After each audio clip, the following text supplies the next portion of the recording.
Ouça agora, com o pastor Teófilo Karkli, palavras proféticas e promessas. Pastor Karkli está usando o poder da web e da rádio para avivar o povo de Deus nesta geração. Com vocês, palavras proféticas e promessas. Muito boa noite, queremos cumprimentar a todos com a paz do Senhor Jesus. Estamos de veras alegres pelas bênçãos do Senhor recebida, pela sua presença na nossa vida, pela sua palavra que nunca falta. Nesta ocasião queremos meditar num tema que temos colocado como título: a alma farta pisa o favo de mel. Esse texto se encontra no livro de Provérbios, no capítulo 27, versículo 7.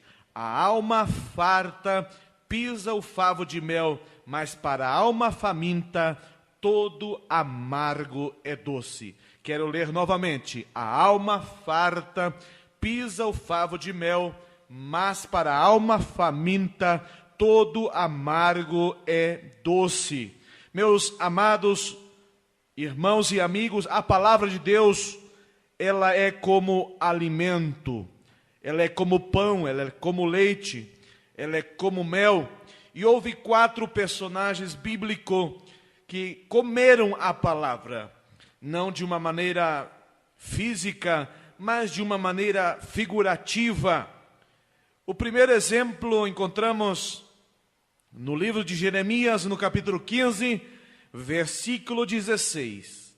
No momento em que a palavra estava escassa, se havia extraviado a cópia do livro da lei, da palavra do Senhor, Jeremias diz, capítulo 15, versículo 16: achando-se as tuas palavras, logo as comi, e a tua palavra foi para mim o gozo e alegria do meu coração, porque pelo teu nome sou chamado, ó Senhor dos exércitos. Achando a tua palavra, logo as comi. Que expressão linda e gloriosa deste profeta. Outro profeta que encontramos na Bíblia Sagrada que comeu a palavra, Ezequiel capítulo 3, versículo 3. E disse-me: filho do homem, dá de comer ao teu ventre e enche as tuas entranhas deste rolo que eu te dou. Então o comi, e era na minha boca doce como o mel. No livro de Apocalipse nós encontramos João também comendo a palavra. Capítulo 10 e versículo 10 de Apocalipse. E tomei o livrinho da mão do anjo, e o comi, e na minha boca era doce como mel, e havendo-o comido, o meu ventre ficou amargo. E o quarto personagem que se expressa dizendo haver comido a palavra é o salmista Davi, no Salmo 119, versículo 3. Ó, quão doces são as tuas palavras ao meu paladar, mais doce que o mel é a minha alma. Voltando ao texto original, onde fizemos a leitura inicial, a alma farta pisa o favo de mel. Precisamos dar uma definição para a alma e vamos descobrir que tipo de alma é essa que pisa o favo de mel e que tipo de alma é essa que está faminta e quer comer da palavra do Senhor. Pois então, alma é um conjunto de coisas, emoções, sentimentos, razão, memória, é a formação do seu caráter, é o conjunto das coisas que você vive. Como se alimenta então a tua alma, ou como se alimenta a minha alma? A alma se alimenta basicamente de 2 maneiras. Ela não come pão nem toma leite, mas se alimenta pelos ouvidos. A Bíblia diz no livro de Romanos, capítulo 10, versículo 17, que a fé, ela vem pelo ouvir, de sorte, diz o texto, que a fé é pelo ouvir e ouvir pela palavra de Deus. Agora quero te dizer uma coisa: a incredulidade também vem pelo ouvir. Basta você ouvir a crítica de um produto ou de uma loja que você já não vai ter mais interesse em entrar ali, em comprar aquela determinada marca, porque a incredulidade também vem pelo ouvir. Glorificamos a Deus porque aqui na rádio, aqui na igreja, a nossa palavra está baseada na Santa Bíblia. A nossa palavra é uma palavra de Deus. Não estamos falando qualquer outra coisa, estamos falando de uma palavra de fé.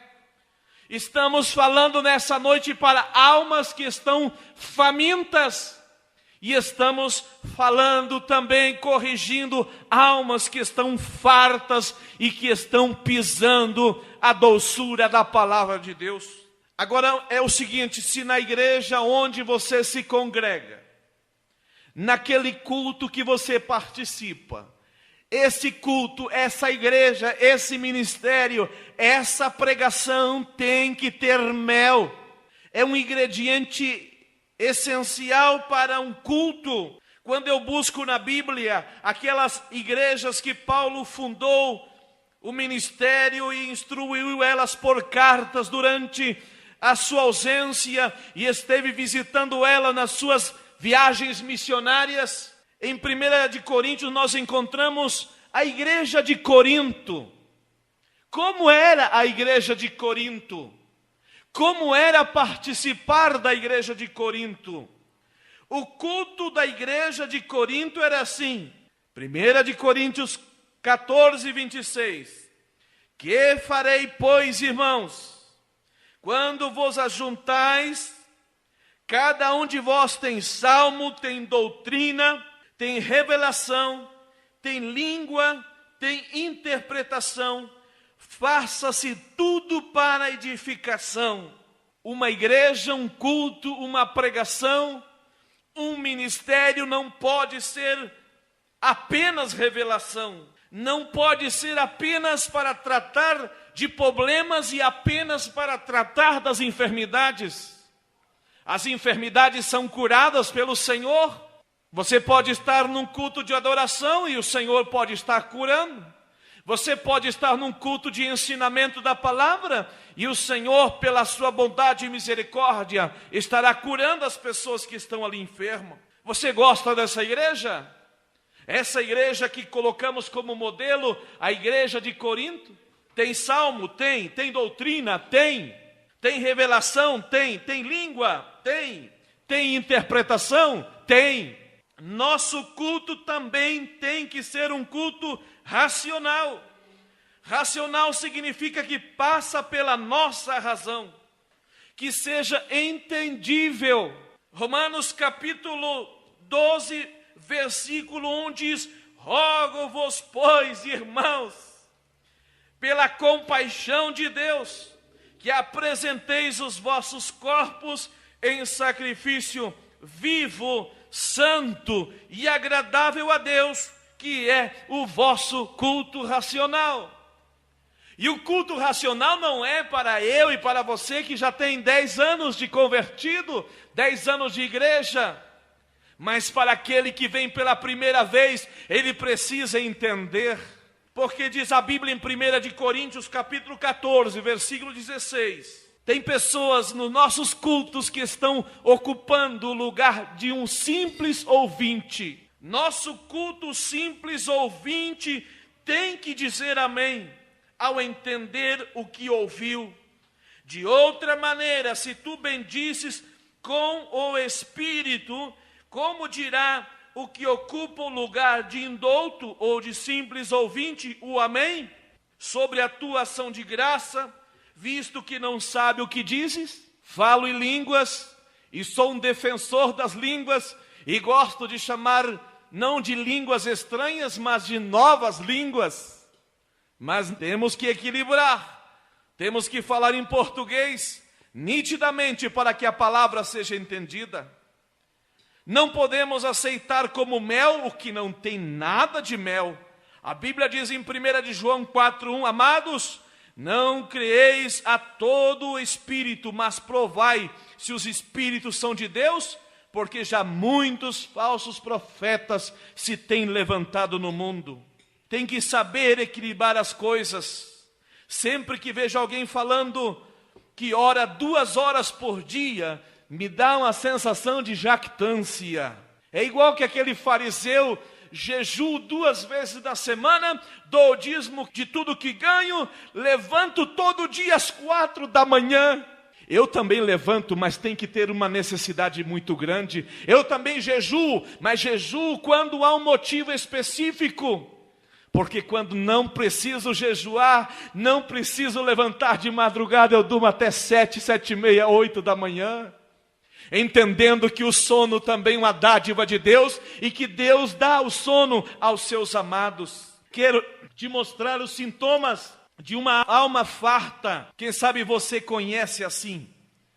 Uma pessoa que tem a sua alma farta não se alegra mais com a salvação de uma pessoa, como os anjos fazem no céu. Em Lucas capítulo 15, versículo 7, diz: digo-vos que assim haverá alegria no céu por um pecador que se arrepende, mais do que por 99 justos que não necessitam de um arrependimento. Nós como missionário, e uma pessoa aceitava Jesus durante 30 dias, e olha que fazíamos culto, pregávamos bem, e fazíamos escola dominical, e ganhava uma alma, e no final do ano fazia batismo de 12 pessoas, nós fazíamos uma festa. Agora quando num culto se converte 15, 20, 30, 40, 50, já perdeu a importância para nós e não nos alegramos. Mas os anjos do céu continuam fazendo festa quando um só pecador se arrepende. A alma farta é aquela que se acostumou com o crescimento da igreja. Talvez ela nunca viveu, nunca participou de um culto que tinha um só violão. Hoje as nossas igrejas são ricas em talentos, em música, em pregadores, em obreiros, em pessoas, em homens, em mulheres, em criança, com todos os seus departamentos. Mas quando a igreja está nascendo, quando a igreja é pequena, você se alegra quando vê que mais um ministério foi colocado, iniciou mais um ministério dentro da igreja. Por ser uma alma enferma, ela está farta, ficou enfastidiada, enfadou-se. Uma alma enferma não tem apetite. Quando há ausência de fome, de sede no organismo, isso é sinal de enfermidade, é sinal que estamos doentes, de que estamos mal. Já sabe o que será dito de um texto lido? Isso são pessoas com a alma farta. O pastor termina de ler o texto e ele diz lá no banco: já sei o que o pastor vai pregar.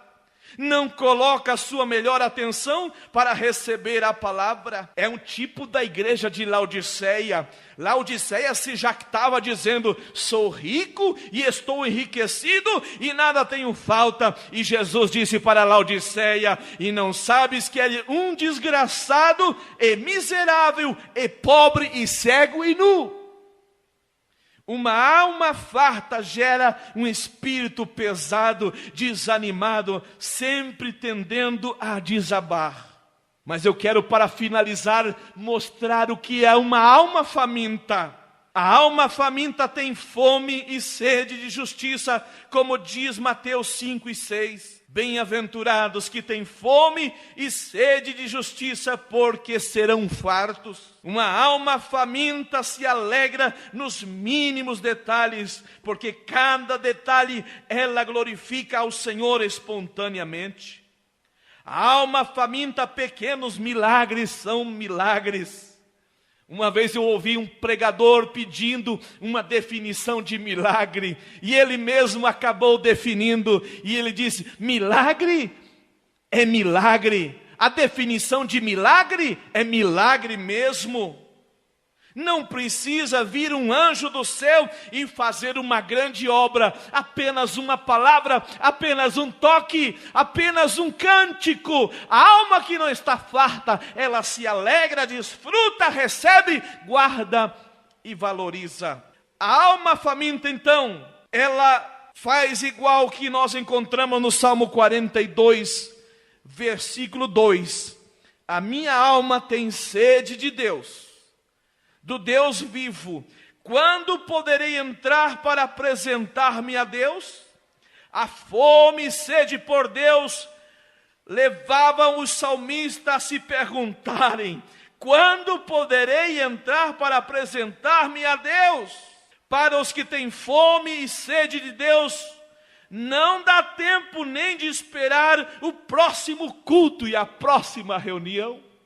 Estou lembrando agora do meu pai, falecido já em Urubici, como aquele homem estudava a palavra, como ele se preparava para a escola dominical. Ele começava a fazer os estudos na segunda-feira, na terça-feira lia de novo, na quarta-feira lia de novo. Quando chegava no domingo, a sua alma estava abastecida com uma riqueza, com textos, com definições. Era um espetáculo poder ouvir as suas lições. Para finalizar, o Salmo 63, versículo 1 a 3, ele descreve uma alma faminta. Diz assim: quem tem fome de Deus, não dá tempo nem para esperar amanhecer o dia, porque eles dizem: de madrugada te buscarei. Salmo 63 é de Davi, que estava no deserto de Judá, e ele diz: ó Deus, tu és o meu Deus, de madrugada te buscarei. Por quê? A minha alma tem sede de ti, a minha carne te deseja muito, em uma terra seca e cansada, onde não há água, para ver a tua força e a tua glória, como te vi no santuário, porque a tua benignidade é melhor do que quê? É melhor do que a vida. Meus lábios te louvarão, assim eu te bendirei enquanto viver. Em teu nome levantarei as minhas mãos. Quem tem fome, então busca o Senhor de madrugada e pode expressar da seguinte maneira: a minha alma tem fome e sede de Deus. Amém.